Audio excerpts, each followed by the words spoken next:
Good morning and welcome to WNHH-FM's Dateline New Haven. I'm your host, Paul Bass, inviting you to look behind the headlines on the stories that make the community tick. I have two words to say this morning. Olive oil. It could change our lives for the better, especially if the two people here in the WNHH studio today have anything to do with it. Say good morning to Yale School of Public Health researchers, Tassos Konstantino Kyriakidis. Is that close? Yes. Okay. And Vasilis Vasiliou. Yes. Pretty close? Yes. All right. They've discovered a lot for our society to love about olive oil, and they're looking to create an institute here in New Haven to promote it. Welcome, gentlemen, and thanks for coming in today. Thank you for having us. It's great to have you. And might I also thank Yale New Haven Hospital for providing support for today's program. Let me take a minute and just tell people who you guys are. So Vasiliou is Dr. Vasiliou is an epidemiologist. He does environmental health and science research in gene-environment interactions, and he's from the he got his PhD in the University of Ioannina in Greece. And Dr. Kyriakidis' field includes biostatistics and veteran affairs, and he also has been looking at the social determinants of health and sociocultural dimension, the benefits of Greek Mediterranean nutrition, because we've always been hearing in recent years, those of us who pay attention to this stuff, about how the Mediterranean diet is so good for us and how you live longer and you live better. And I guess you guys have been, so you were recently certified as an olive oil sommelier by the International Culinary Center Olive Oil Education Lab in New York. So before we get to our subject, what does that mean? What does it mean to be certified? Does that mean like you're someone who goes to tables at white napkin restaurants and you go pour olive oil on people's plates? Or Yes, you go through training, a week-long training. You try 200-300 different kinds of olive oils, Ooh. good and bad, and then you create your own profile and palette. And when you taste olive oil, you can distinguish if there's any defect, but also what to pair it with, depending on that's the profile interesting. of the oil. And why does one become? Because you do research, you're trying to promote something, but sommelier is something different, right? I think of restaurants with someone telling you what wine to drink. It was an interest of mine for years to become a sommelier. It started as an interest to become a wine sommelier, but that didn't pan out as well as I planned. But the obvious natural next choice was olive oil. And what do you do with that certification? I usually, what I do teaching small groups of people and help them identify good versus bad olive oil and give them the variety and the spectrum of olive oil that exists out there when they purchase, what to look for and what to avoid. So you give courses, people sign up? Sign up, it's free courses. People can sign up. I've done it both at the School of Public Health. I've done it at a couple of gyms in the area, different crowds. I've helped a couple of restaurants, not here, but just to help them with the selection of olive oil. That's great. And then so you spend a week trying out 200 different kinds of olive oil. Some are good, some are bad. Does that make you sick? I mean, like, how do you, when you get to number 185 and some of them really turned your stomach, are you still able to appreciate that great extra version? Well, it's over a period of a week. So every day you do 20, 30 throughout the day. I would still have a hard time with that. You take just a little sip of each one and you smell it and taste it. So it's not all at once. So what did you find out? Like, what makes a good olive oil? Well, good olive oil has certain characteristics. It has to have the freshness and the fruitiness of the fresh olive as it comes off the tree. It has to have certain robustness in terms of spiciness. There's milder oils. Again, depending on what you're using it for, you have to create. So like profile. The wine sommelier, and I'm trying to say exactly. That right? So you know what to pair it with. Mm-hmm. So for having chickpeas with couscous, you might want a certain less robust, maybe. Yes, you want a mild olive oil for that. But if you want a nice steak, then you use a robust oil to bring that. It's competing with more flavors to rise above it. Or a fish. Yeah, or fish. Yeah. And then what about what makes bad olive oil? Well, bad olive oil, unlike wine, the enemy of olive oil is time, light, and heat. Wait, like wine? Wine doesn't do better over time? Olive oil does not get better with time. You said like wine. Like wine that has unlike wine. Unlike wine. Sorry. Okay. So you have to be consuming olive oil as fresh as it gets. Time, light, and heat. I mean, its shelf life, if you look at the labels, it gives 18-month to 2-year shelf life, but that means that you have to store it properly. Temperature, 54, 56 degrees Fahrenheit, low humidity, away from light, away from heat source. So next Wow. to your stove, not a good place to store it. So if you expose olive oil to those elements, it will go bad very quickly. You can try it at home. So tell me, Take- am I right that your interest then comes from a combination of sources? Academic, you're caring about public health because you're at the School of Public Health. Sounds like you also love olive oil. Yes. How about you, Dr. Vasililo? Where does your interest come from? I mean, you look at epidemiology, you look at how genes affect, the environment genes affect on each other. How do you come to this love of olive oil, this interest in it? Well, we both Tassos and I we grew up in a place that olive oil was part of the life, And my father used to make his own olive oil and cultivate all the olive groves and everything. And where was that? That was in the island of Evia in Greece. Mhm. So we both had the same passion about olive oil, and not olive oil, also Mediterranean diet. So it's a good combination. But of- Mediterranean, we're talking a lot of fish, right? A lot of vegetables, right? beans. Beans, yeah, all the legumes, that they come with, and And am I right that that's sort of become a belief pretty commonly held in the public health community that Mediterranean diet is a gold standard yes, it is for That living is long? and living absolutely long? correct. Is that because there's less fat, or I mean, olive oil has fat, but there are good fats and bad fats, right? It has the good fats. That's the That's the good problem. It's the good fats. So that's the benefit. So both had the love for the olive oil Mediterranean diet, and we both had, we both have the passion for public health.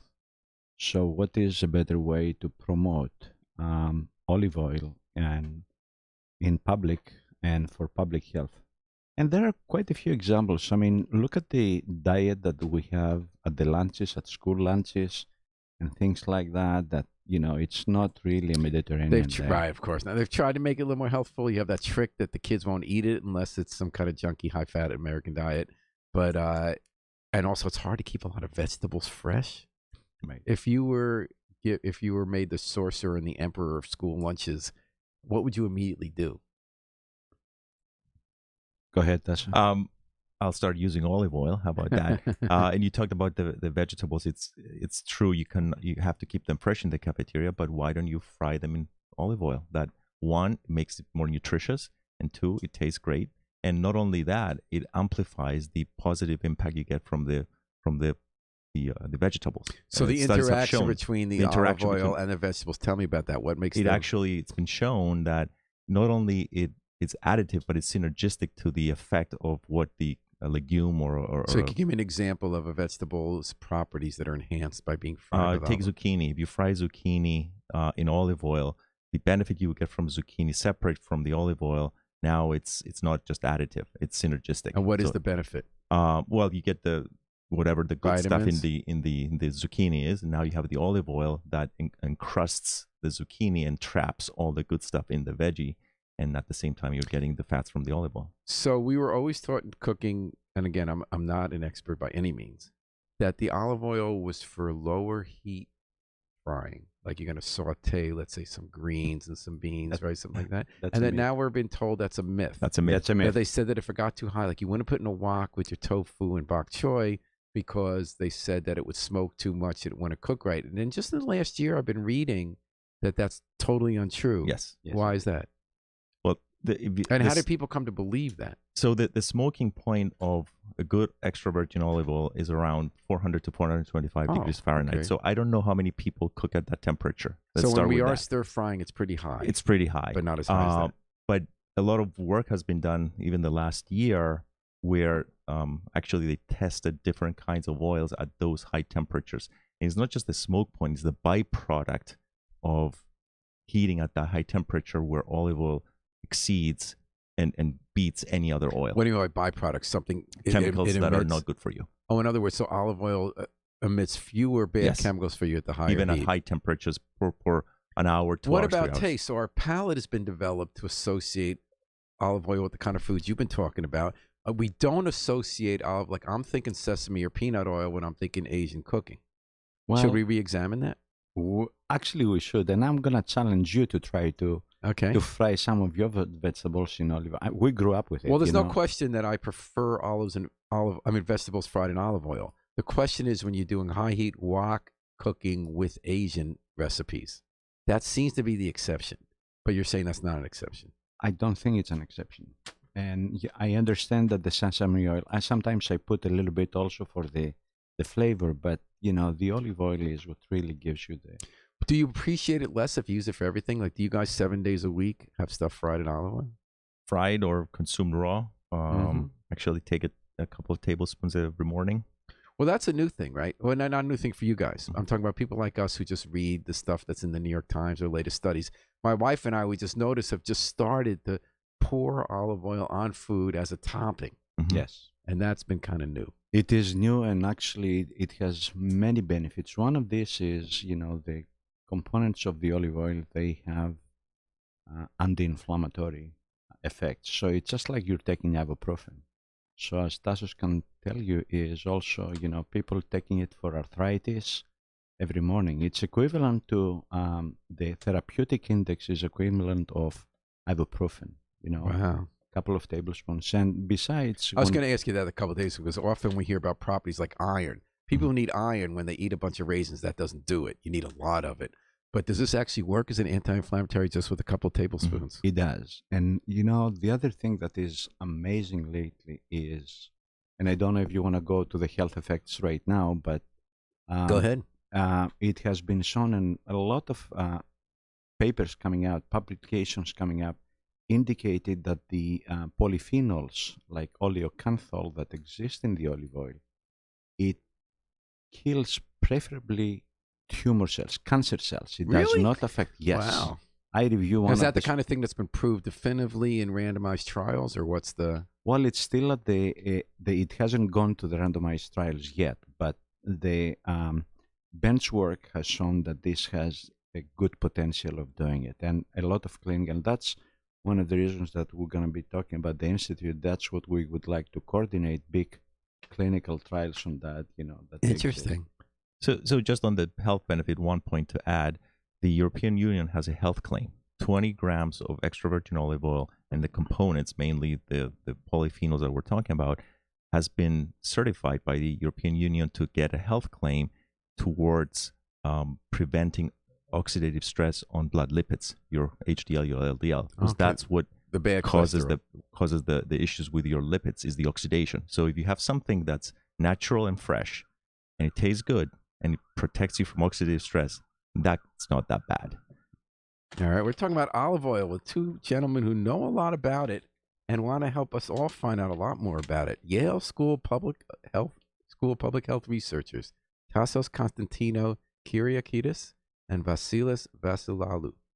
And they're here. They're trying to start a new institute in New Haven through the Yale School of Public Health called the Yale Institute for Olive Sciences and Health. They'd be devoted to the scientific exploration of the olive tree, its products and derivatives, and a way to integrate it into our nutrition. They also want to focus on planetary health, which we will get to later in this show. So this institute, it doesn't yet exist, but you've been holding conferences to build support for it. You're raising money. Where is it going to be? Will it be in Worcester Square? I mean, where everyone would go to Consiglio's and then order the... We could take a building or an offices in Worcester Square if somebody although provides obviously that for probably us. be near the public health school, right? Right. So it's a good question. We get that question a lot. Where is it going to be placed? I mean, obviously there's a presence here at the School of Public Health, a natural home for something like this, because as you mentioned, it's not just personal health, it's planetary health and the implications of that. And when we started on this journey almost 2 years ago now, we're having an informal conversation with Vasilis, and I said, we got to do something about olive oil. And there's this history. We set up a... Where were you when you said that? Were you in his office? I was in his office. Were you eating? Just informally. I think we're drinking coffee. And I said, let's do something. Because 10 years ago or 13 years ago now, I did a year-long series of panel discussions through the Macmillan Center here and the Hellenic Studies program on exactly what we're talking about before. The Mediterranean... And excuse me, I'm not going to use the word diet, because to me, diet means you're not eating. You're prevented from doing something in terms of food. And I don't remember depriving myself of any kind of food when you eat under that. So I use the word nutrition. So that attempt was to bridge the gap that I believe existed between people who do the work in the Mediterranean nutrition and the health benefits, and people who are actually consuming it. So And I what a brought those food, and two what a worlds. foodie city we have, right? What's that? We have such a foodie city. Yes. That people love Yes. food. Yes. Will the center have a first floor where people come to eat? That's a Or a very good kitchen. idea, and perhaps it's one of my dreams to have it like a faculty dining area that we can. And I offer. also wonder whether you can have a rotated, whether you can have fellowships for local chefs to We take do. turns for a week where they come in and Yep. cook and find what they could do with olive oil. So I've worked with I'm blanking on the name. Actually, somebody who graduated from the Yale School of Public Health and runs a nonprofit organization here working with refugees in the city. And they have a kitchen, and we're talking Sanctuary about maybe kitchen. doing some events from olive oil seminary training So education. how close are you to this institute? Have you raised, how many dollars have you raised? What do you need to raise? When would you like to open it? Well, we would like to. I make the presentation of the institute to the vice provost. We get some of the advice. We need to come up with a sustainable plan for the first 5 years. I think everybody's excited about the institute, and is excited because we have many centers that they would like to join us in this effort and to collaborate with us. And as Tassos said, it was one morning or afternoon we're drinking coffee, and he was saying we gotta do something. So I immediately called our two administrative assistants from my department, and I said we're gonna have a Yale Symposium on olive oil in October, and right there we just started going. And initially we were gonna go for a center, but as long as we realized there are too many centers, the institute really covers everything, and then we have all these centers that they would like to work with us in promoting research, education, and that's the major two things that we would like to, but essentially to promote public health. And everybody is with us everywhere we go. I mean, last spring we were in Spain. Everybody from the government people to the institutes to the producers, everybody wants to work with the Yale Olive Oil Institute.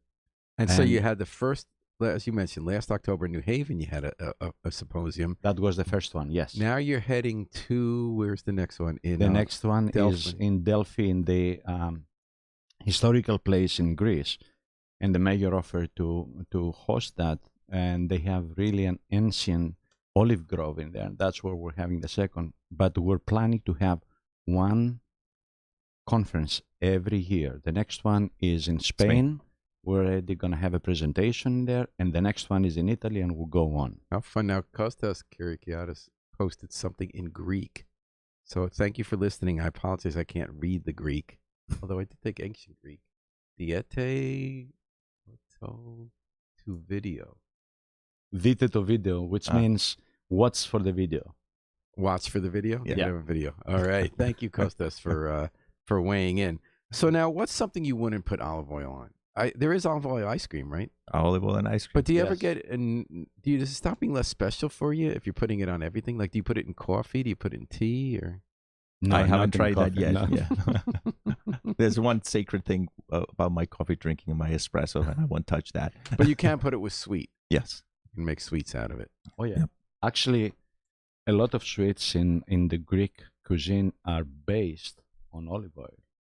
My father, for example, because he grew up on World War II and he was fed with too much butter, so he couldn't have any butter in his life. So every pastry my mother would make was based on olive oil. And as a matter of fact, I can tell you the baklava we make now for my department parties, we have one with butter, one with olive oil. The one with olive oil gets consumed immediately. Wow. Yeah, it's good not to have the dairy, right? Have we missed, before we move on to other benefits, have we missed anything about the personal health benefits of olive oil? Well, I think Vasilis alluded to the many benefits, the anti-inflammatory, antioxidative stress that we talked about, the lipids.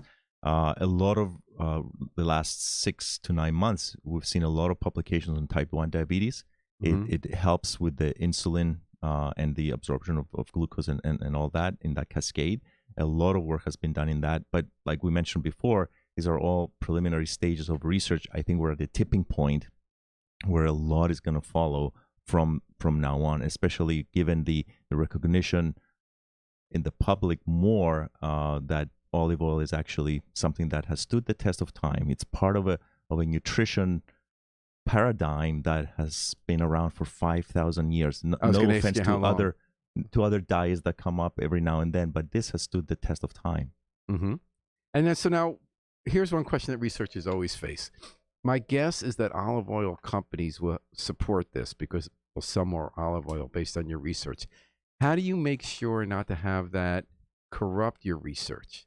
And I'm not mean bad intentions. With the best of intentions, Mhm. I know that in my field too. You have to think, where's the money coming from, and have to make sure it's not even subtly steering what you do. Yeah. So from day one, everybody we talked to, we had an open invitation to everybody across the board in any part of the world that produces olive oil or is involved in olive oil. Worldwide. And we right. set the tone, and we said the guidelines for this enterprise we're launching is not any support that comes in the institute will not be tied to anybody's agenda. The structure we're putting in place is that there's going to be committees that are going to review and oversee if we have funding to give out for research. It's going to be independent of whoever gave the money. So you're going to make sure a committee review makes sure Yes. it's Oh, independent research. absolutely, yes. And there is not going to be any exception, period. The other thing I would like to add also, because you mentioned that to your beginning, is how do we know that it's a good quality of olive oil? Yeah, I definitely want to get to that a little later Wow. because we always read about the because I always Would buy you the like to extra discuss virgin. this now? Because this is Sure. also an opportunity. So basically you're going to tell us how not to get ripped off because we go to the store for extra Right. virgin olive oil. We always buy it. EEVO is the big thing.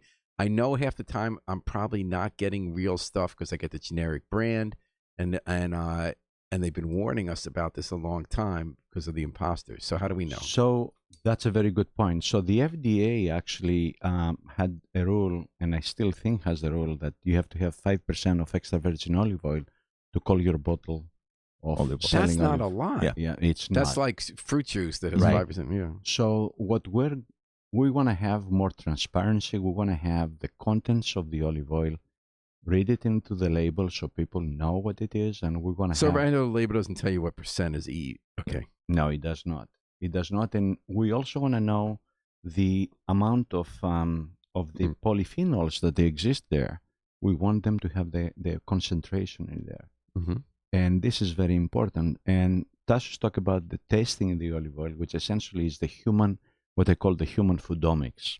Foodomics is a science that it can determine the quality of your olive oil, and that's what we try to get also. FOODOMICS. Yes. Foodomics, like Foodomics, economics. yeah, Yep. yeah. And essentially talking about the quality, but also the originality. So that's what we are aiming to figure out. What is the origin of this olive oil that is offered to you? And what's the point? Why does that matter? Where in the world you get the olive oil? It does matter because remember a couple of years ago we had this was on NPR about this scandal with some of the Italian olive oils that they were using olive oil from all over the places, and they were, essentially it was not really what they were saying it was. And this, we need to protect the consumer on that, and that's what one of the issues. So in the meantime, so that's your long range goals. How do you protect the consumer now? How do I know if I get the store-bought Stop and Shop extra virgin olive oil? I'm kind of believe I'm getting ripped off, but I still am going for it because I feel it's going to be better than the stuff that doesn't say extra virgin olive oil. Am I right? Well, there's a couple. If you look at olive oil, there's 4 grades: extra virgin, virgin olive oil, and the last one is lampante. Lampante is not used, at least in the Southern European regions of the world, of countries of the world. They're not using that for human consumption. So when you look at a label on a bottle, there's a couple of things you should pay attention. It should say extra virgin, then it's extra. Whether it tastes good or not, it's a different story. Well, at least So- 5% if it says it.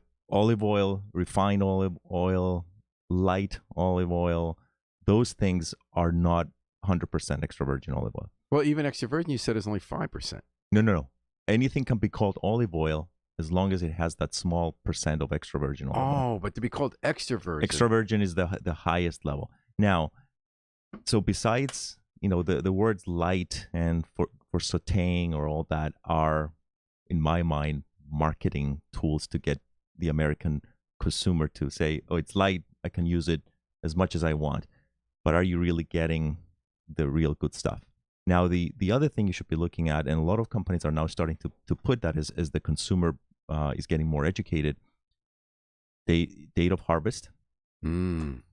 and date, even some of them have gone to the extreme of saying date that, or month that it was that the olives were harvested, when it was pressed, when it was bottled, and when you get it on the shelf. So there's traceability. And then I've been reading that there's a movement now to refrigerate olive oil since it's fruit and it's perishable. I wouldn't refrigerate olive oil. Why? Olive oil should The New York Times be. is I mean, wrong. nothing will happen. It doesn't need to be refrigerated. If you keep it at temperatures 54 to 57 degrees, you're fine.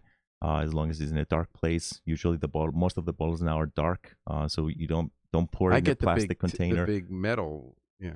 That's fine. Still, Aluminum or stainless steel. Yeah, that's fine. But still, what about this point about if it says extra virgin olive oil? We were told in scare articles that that's a lie.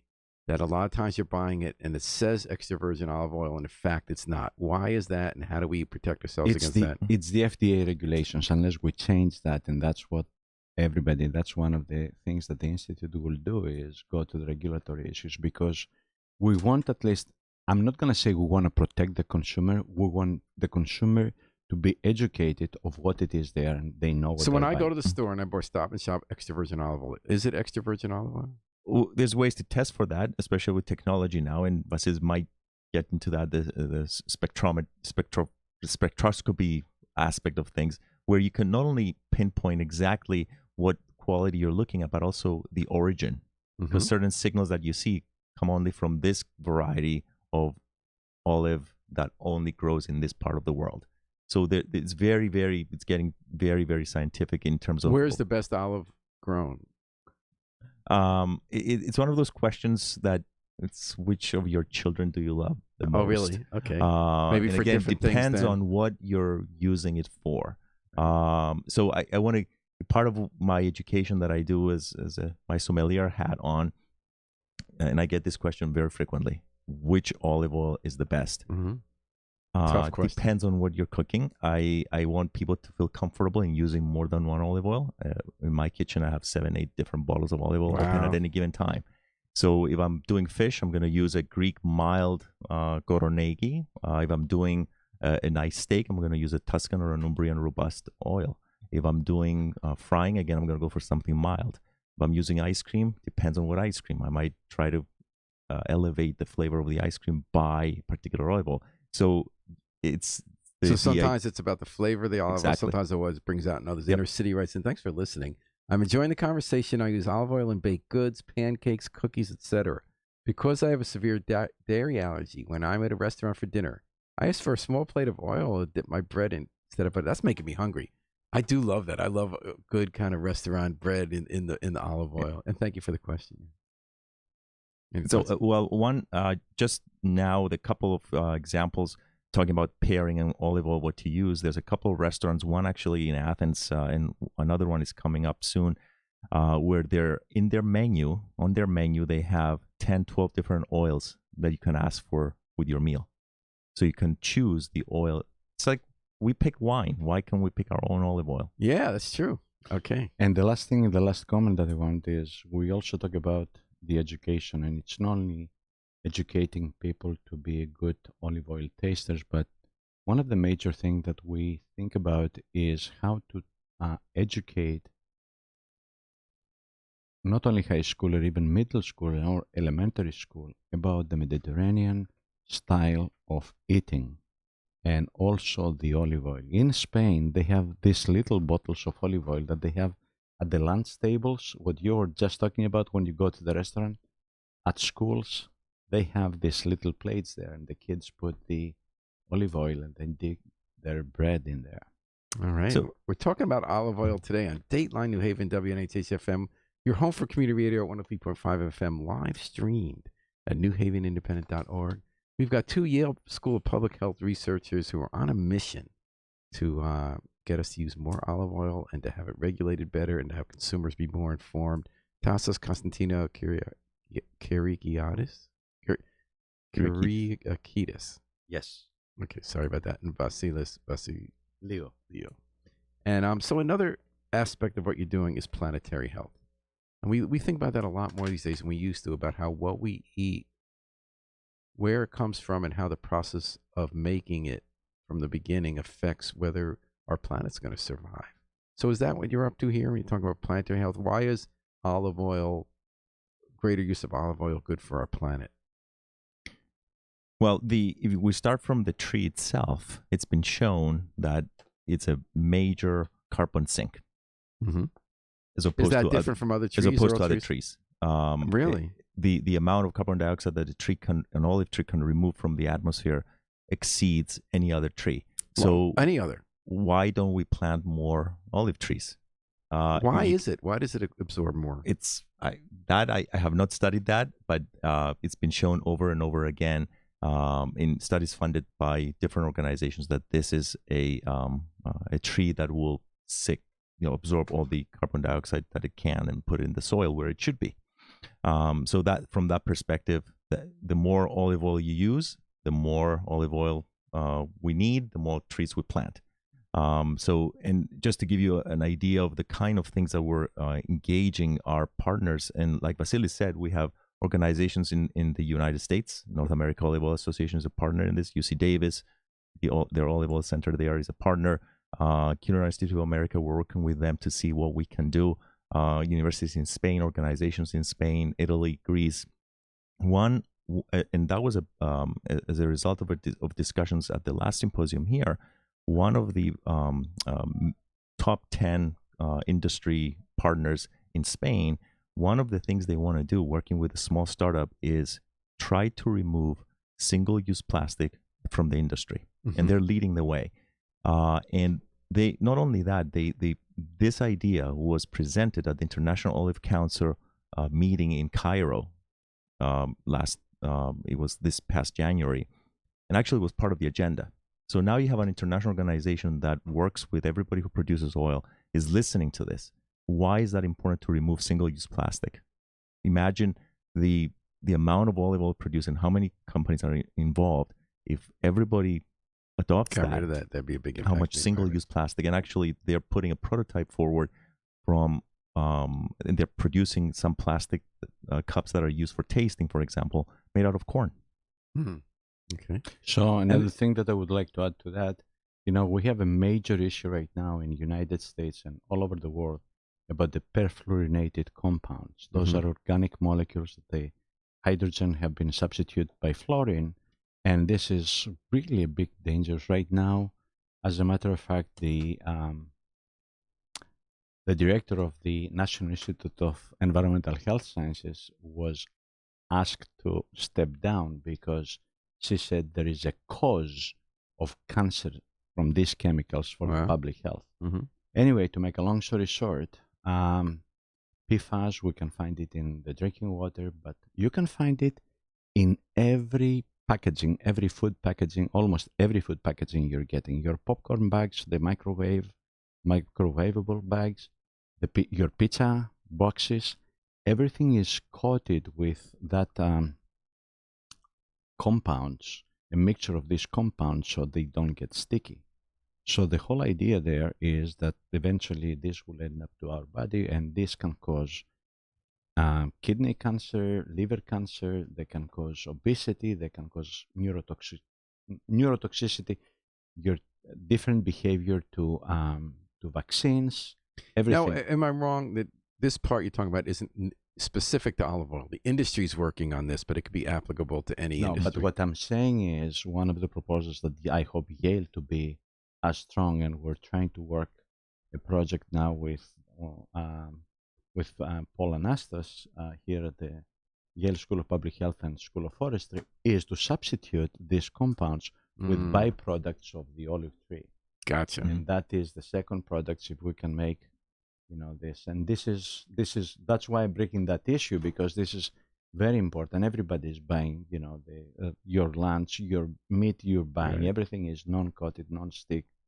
And by the way, in the production of it, I noticed that sometimes it's kosher and sometimes it's not, because I can buy only kosher products and extra. What is the issue there? The issue of why it's sometimes hard to find extra virgin olive oil that's kosher and other than that.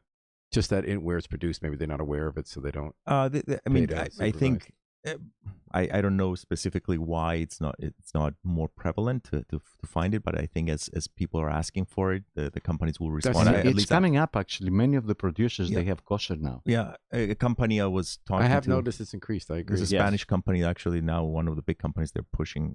They're Even making, Greek companies. Imported Italian products in general are tough Yeah. sometimes to find what the heck I shit think is. the Sparta Gourmet Yeah. also is getting. And you folks had a really interesting quote talking about impact on the world for olive oil. You said, throughout history, the olive tree has been nourishing and connecting peoples and cultures. We find them in the Psalms, right? So what did you mean when you said that? Well, I mean, besides the food component of this, the olive branch has been a symbol of peace. That's right. And why is that? The Olympics back Is that in the because day, of the dove, right? the wreath. The dove was on the olive branch. Right. So there's a lot of. It's It not. has It's a poetry to tree it. that's involved in the culture of many countries and many parts of the world where it's produced, and throughout the years, it's been essential not only for nutrition but also for other things. And Vasili's talked about your memories with your father. I mean, obviously, this has an emotional resonance for you as well. Yeah. But also we should talk about the circle of the olive branches that they serve for the Olympic Mhm. Games as a symbol of Operation Unity Peace. I mean, that's a major symbol. All right. And then you mentioned a phrase I had not heard before. Current trends in love oil usage. What is love oil? Is that like do you rub olive oil on your back? You can actually. There's a few companies now, cosmetic industry that Wow, are you using guys are like olive all the oil. bases covered. Because olive oil, another talking about health benefits, it protects from radiation, from sun radiation. So it's Oh. used now in sunblock. There's lipstick out there that you can find with olive oil, but also creams. So it gives additional protection, obviously radiation from the sun, skin cancer, and other things that you might be harmful. All right. So my big question before we let you go is, what are you guys having for lunch? what do we have for lunch? What are you planning to have for lunch? Oh, I haven't decided yet, but I have my little vials of olive oil, whatever ready it is for that it. I need to. So what are you gonna ready to put them into play? What are the options? Probably a salad. I'm gonna start with a salad and put some mild olive oil that I have from Greece Mm-hmm. And how about you? with some feta Well, cheese. I have something that I made last night. Actually, I had eggplants broiled in olive oil from my garden. Ooh. And then I had chicken thighs on the top, and then zucchini again, that's from my garden. And I topped it with some Parmesan cheese and chicken Parmesan. So you're gonna heat that up today. I'm gonna hit up that. You're gonna put a fresh drizzle of olive oil on it.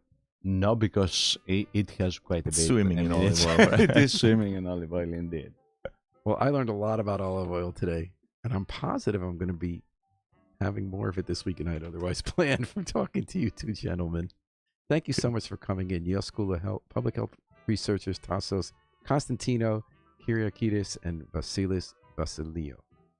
Thank you And for they're, having they're us. starting. We're going to get an Institute for Olive Sciences and Health here in New Haven. Thanks to these gentlemen. Thank you so much Thank you. for And the having world us. knowing more. Thanks to Yale New Haven Hospital for providing support for today's program. And we're going to take it out with the Afro-Semitic Experience performing I Wish I Knew How It Would Feel to Be Free from the group CD, A Plea for Peace. This is Paul Bass inviting you to fly free with us all day and all night long here at WNHH, New Haven's home for community radio.